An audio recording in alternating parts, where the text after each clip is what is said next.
I'm going to talk about something beyond just my incident, but something we need to be prepared for as leaders and servant leaders for our officers. We don't train them for this. We train them for everything else: pursuits, shootings, reports, everything we train them for. But we don't really train them for what comes afterwards. And Hollywood does a really great job of this, right? You watch a TV show and there's 3 pursuits, 4 shootings, 3 murders, and the officer's still there at the end of the show, just like nothing happened. And we all know it doesn't happen that way. That officer's day ended at the first wreck, the first pursuit, and they're doing paperwork after that. We don't train our officers, but you know who else we don't train? We don't train our leaders for this. We don't train them for the investigation, the isolation that we know the officer is going to go through, and to some extent them as they make decisions. They may be going through some isolation and stuff too. We don't prepare them for the silence and the moment when an officer starts to believe everyone has already made up their mind and they're doomed, right? Accountability matters, investigations matter, the truth absolutely matters. But supporting an officer during the investigation does not mean compromising the investigation. You can protect the process without abandoning your officers. A phone call does not contaminate the investigation. Don't talk about it. See how they're doing. And remember, if they say I'm fine, and you end the conversation, then you've not watched any of my podcasts. I'm fine is the beginning of a conversation. Don't let them get away with that. I'm fine hides a lot of trouble and problems that they're not talking about. Check on their spouse, right? I was asked in one of my podcasts what my wife went through during my 2-year investigation, and I had to admit, I don't even know. And it was shameful. I feel ashamed about it. I've talked to her since, and we're starting to get into some of it, but I was so focused on my career, my job, what I was going through, that I didn't see it. I didn't see what she went through emotionally and mentally and all that, watching her husband fall apart around her.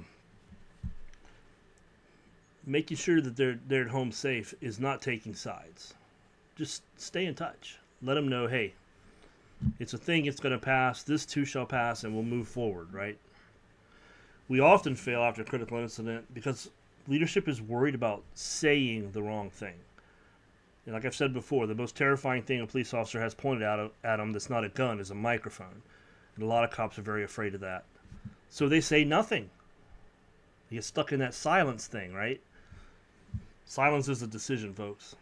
If you're saying nothing, you're making a decision. It may feel cautious to the officer. It may feel like a verdict. It may feel like, hey, they've already given up on me. This is over. Silence leaves room for the worst thoughts to take over that officer's mind.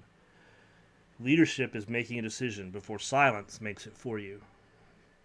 Don't allow that to happen. Check on the officer early. Not after the crisis is obvious or that you know they're in distress. Check on them early. That first day when they get sent home, someone should be calling. Someone should be following up. Hey, just want to let you know we're in, where the process is going. This is kind of what we're looking at, so relax. We're going to get through this. Sun will rise. Make sure you're asking twice, how are you doing? Right? I'm not going to talk about the other. If they say I'm fine, you know what to do. It's very easy to brush off someone calling them, especially if there's someone in, maybe your internal affairs commander is calling to say, hey, just to let you know we're on top of this. We're doing the investigation. Just making sure you're still there and you're doing okay. And I can't really answer questions about it, but, we care. We put so much money into our officers. So much money. And then we're so ready to toss them out the door when something happens that's not pretty. So keep them informed about the process whenever possible. Remember, their spouse and family are living through it too. You sent one person home, but you might have affected 7 or 8 by doing that. There's a family in distress right now because potentially their breadwinner is out of work, going home, doing stuff. Assign someone to maintain contact. Someone should be, I don't care if you do it through internal affairs or if you do it through peer support, someone should be assigned to stay in touch with the officer, be a resource. Someone they can call and say, hey, what do I do about this? And they may not know the answer. It's okay to say, I'm not sure. Let me make some phone calls. I'll call you back. Right? So they don't feel like they're just totally abandoned and isolated. Don't confuse administrative distance with leadership. Because just standing back and watching, that's taking them out to silence. And it'll make a decision for you.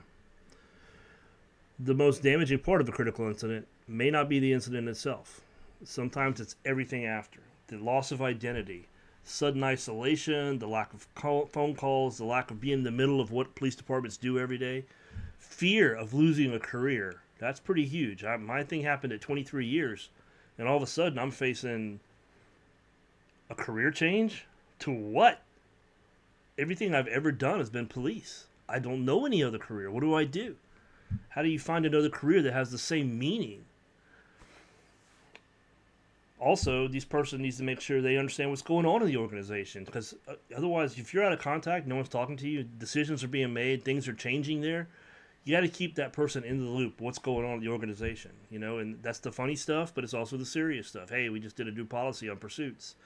Has nothing to do with your case, but we did a new policy on this, or, oh, we changed that, or so-and-so has been transferred to here.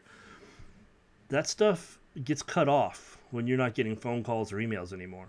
It's gone. And you have no idea what's happening. And there's also a belief a lot of times that as soon as you're on leave, your reputation you're scarred because, oh, he was on admin leave. What if they're innocent? We want to maintain their reputation, make sure they know, hey, it's no big deal, we got this, we'll get you through this. Because that's where moral injury starts to take root. And the last thing we want our police department accused of is reputational betrayal. We don't want to backtalk our officers and talk down about them, because God knows they're one of us, right? We talk about family. The hardest thing for a family is when everything falls apart, and that's what an investigation can do. I wrote Tattered because officers facing an investigation or a career crisis need to know that the hardest chapter doesn't have to be the final chapter. They can get through it. It might take a while. My case was very slow. A lot of that, in fairness to the state, was because of COVID, and everything got pushed back, and everything just took months. But it was still the way it was handled. Everything, no one talked to me. No one talked to me. I had no idea throughout the case, unless my attorney called and someone had called them. And that's not good when the only person to talk to you is your attorney. That's a disturbing thing. So I had a little challenge today. I want you to think of one of your officers that's been kind of quiet, maybe withdrawn. Maybe they're angry, they're isolated, they're coming to work exhausted, their uniform looks like crap, they're not taking care of themselves. Just give them a call. Out of the blue. And they're going to panic, right? They're going to be like, oh my God, what's wrong? And so a lot of times, especially as a deputy chief now, when I call officers to check on them, I have to say, nothing's wrong. Nothing's wrong. Everything's cool. I just wanted to check on this. How you doing? How's your wife? How's the baby? That's all it takes. It's not hard. Talk for 4 or 5 minutes. Wish them a good day. Don't send a text, all right? Text, number one, it's like an email. People can read into it what they want to read into it. You say something that you meant to be totally funny and off the cuff, and they take it as gospel, and it puts them in a darker place. Don't want that. Talk to them. Call them. Don't assume anyone else has talked to them, right? Because I've talked about how we should be assigning people to talk to officers under investigation, to keep an eye on them, to keep an ear on them, let them know what's going on. But don't assume that's happening. Assume you're the first one they've talked to. And they're going to understand when you say, I understood when I talked to somebody and they couldn't talk about the case. I understood that. They'll understand. But the fact that you're checking on, hey, how's the wife doing? How's things going with the family? You guys, are you doing all right? Do you need anything? And they might say they do. You know what? If you got to buy them a dinner, buy them dinner. It's not that big a deal for us in the long run. And remember, always ask twice. Don't stop when they automatically answer and say, I'm fine, or I'm good, no problem. I'm fine. Don't do that. Ask twice. Because here's the thing. We need to be held accountable for the things we do. And officers do make mistakes. But we still need to treat them like human beings. And we need to understand that 99% of the time, those mistakes were not made out of malevolence. They weren't being evil. They didn't do this because they were mad. They did it because maybe they had too much adrenaline in their system, or they had a moment of frustration. And if you've never held frustration, then turn off my stuff and get away from my podcast, because you don't have any idea, right? Frustration hits all of us. I've had good days, I've had bad. Maybe this officer was having a bad day, did something they normally would never do. You're going to have to discipline them, but you don't have to throw them away like a piece of trash. And always remind them that the sun will rise tomorrow. The blue line's thin enough. I'm tired of losing officers to suicide. It makes me cry, and I don't even know them. I read an article about an officer who killed themselves. They lost the fight against mental health, and it breaks my heart. And I hope it breaks yours too, because we can do better. We must do better. As a culture, we are failing our people. But I promise you this, the sun's going to rise tomorrow. And I want you to stay in the fight. Because we're the peacemakers, and without us, it all falls apart.